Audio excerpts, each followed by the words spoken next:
رسول اللہ صلی اللہ علیہ وسلم نے آپس میں رہن سہن کے جو آداب بتائے ہیں ان میں یہ بھی ادب بتایا ہے کہ انسان ہر ایک کے منہ پر اسے خوش کرنے کے لیے اس جیسا کلام نہ کرے۔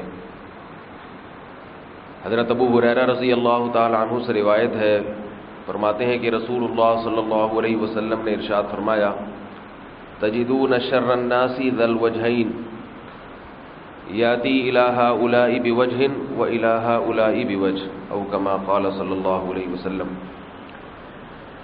فرمایا نبی صلی اللہ علیہ وسلم نے سب سے بدترین آدمی وہ ہے جو دو چہروں والا ہے، جب اس کے پاس جاتا ہے تو اس کے مطلب کی بات کرتا ہے، اور جب دوسرے کے پاس جاتا ہے تو بیان بدل دیتا ہے اور اس کو خوش کرنے کے لیے اس کے مطلب کی بات کرتا ہے۔ یہ بھی ہمارے معاشرے میں بہت ہوتا ہے، دفتروں میں لوگ اپنے باس کو خوش کرنے کے لیے مکھن لگاتے ہیں اس کے منہ پہ، سر یہ تو بڑی اچھی بات ہے، آپ کی یہ خصوصیت تو بہت اچھی ہے، ماشاءاللہ یہ تو آپ پہ یہ سوٹ بہت اچھا لگ رہا ہے، یا آپ نے یہ جو پالیسی اختیار کی ہے تو بہت اچھی ہے۔ اور جب باس سے یعنی وہ کہیں جائے گا کام سے یا آپ مجلس ختم ہوتی ہے تو دوستوں میں بیٹھ کے اسی کا مذاق اڑانا شروع کر دیتے ہیں کہ یہ جو ہے نا یہ غلط کیا اس نے، تو اس کو کہتے ہیں دگنا دو چہرے والا، ادھر آ کے اس کے مطلب کی، ادھر جا کے اس کے مطلب کی، ایک دوست کے سامنے کچھ اور بات کر رہا ہے، دوسرا آئے گا تو اس کے سامنے کچھ اور بات۔ یہ کام وہ شخص کرتا ہے جو ہر ایک کی نظر میں عزت کمانا چاہتا ہے، اس کو پتہ ہے کہ اس کے سامنے یہ بات کروں گا تو یہ میری عزت کرے گا، اور اس کے سامنے یہ بات کروں گا تو یہ میری عزت کرے گا۔ جب مولوی صاحب سے ملاقات ہوتی ہے تو اچھی اچھی اسلام کی باتیں، ماشاءاللہ بھائی اللہ نے ہمیں نماز کا حکم دیا، روزے کا حکم دیا، ماشاءاللہ بڑا اچھا ہے، کتنا اچھا رمضان ہے۔ اور جب دیکھا بھائی کوئی بے دین آدمی ہے تو اس کے منہ پہ وہی باتیں شروع کر دی کہ بھئی یہ مولویوں نے مروا کے رکھا ہوا ہے، روزے رکھوا کے، فضائل سنا کے، نمازوں میں لگا کے، پتہ نہیں جو ہے نا ان کو اور کوئی کام ہی نہیں ہے۔ ہمارے ایک دوست تھے،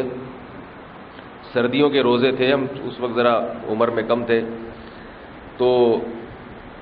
سردیوں میں ایسے ٹھکا ٹھک نمازیں آتی ہیں، اور رمضان میں عام طور پہ مسلمان نمازیں پڑھتے بھی ہیں۔ تو ادھر افطاری ہوئی، مغرب کی نماز، ابھی مغرب کے بعد گھر آئے ہیں، تھوڑی دیر میں عشاء ہو جاتی ہے،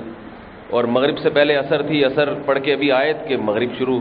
تو سردیوں میں یہ عصر مغرب عشاء بہت جلدی جلدی آتی ہیں۔ تو وہ کھانا کھا رہے تھے، افطاری کے لیے بیٹھے ہیں، افطاری کے فوراً بعد پھر مغرب پڑھنے، تو وہ کہہ رہے کہ تو مولویوں نے پریشان کر کے رکھا ہوا ہے، گھر میں بیٹھنے ہی نہیں دیتے، ابھی آگے بیٹھو پھر اذان دے دیتے ہیں۔ سمجھ میں آ رہی ہے نا؟ تو ان کے نماز بھی پڑھتے تھے لیکن زبان سے دل کی بات نکل گئی، کہہ رہے یہ مولویوں نے بڑا پریشان کر کے رکھا ہے، گھر میں بیٹھنے ہی نہیں دیتے، ابھی نماز پڑھ کے آگے بیٹھے ہیں، افطاری کی ہے، 2 نوالے کھائے ہیں، پھر مسجد میں جاؤ، پھر آگے بیٹھیں گے، پھر تراویح کے لیے بلا لیں گے۔ تو ان کی تو دل کی نیت کیا تھی اللہ ہی بہتر جانتا ہے، لیکن بعض لوگوں کی یہ طبیعت ہوتی ہے کہ جیسا ماحول دیکھتے، کہتے ہیں جیسا دیس ویسا بھیس، تو یہ بہت بدترین حرکت ہے۔ اللہ کے رسول صلی اللہ علیہ وسلم نے ایسے شخص کو لوگوں میں سب سے بدترین قرار دیا کہ اس کے اندر کا پتہ ہی نہیں چلتا کہ اس کے اندر کیا ہے، یہ ذاتی طور پر کیسا ہے، مذہبی آدمی ہے یا دین سے نفرت کرنے والا ہے، اس اندر اس کے کیا ہے یہ نہیں پتہ چلتا، کبھی بھی پتہ نہیں چلتا ہے۔ اور ایسے شخص کو اللہ تھوڑے دنوں میں ذلیل بھی کر دیتے ہیں۔ اس کی نیت تو یہ ہوتی ہے نا کہ میں عزت حاصل کروں گا، اس کی نظر میں بھی اس کی نظر میں بھی، تھوڑے دن کی عزت ہوتی ہے، لیکن اللہ اس کے راز کو لوگوں کے سامنے ظاہر کر دیتے ہیں کہ بھئی یہ ہر ایک کے سامنے اس کو خوش کرنے کے لیے اسی کی سی بات کہتا ہے، تو جس عزت کے لیے اس نے یہ کام کیا تھا وہ عزت بھی ختم ہو جاتی ہے۔ تو یہ حدیث ذہن میں رکھیں کہ دو منہ والا، دو چہروں والا، ادھر جا کے اس کے مطلب کی، ادھر جاتا ہے تو اس کے مطلب کی، تو ایسا شخص اللہ کے رسول صلی اللہ علیہ وسلم نے فرمایا شر الناس،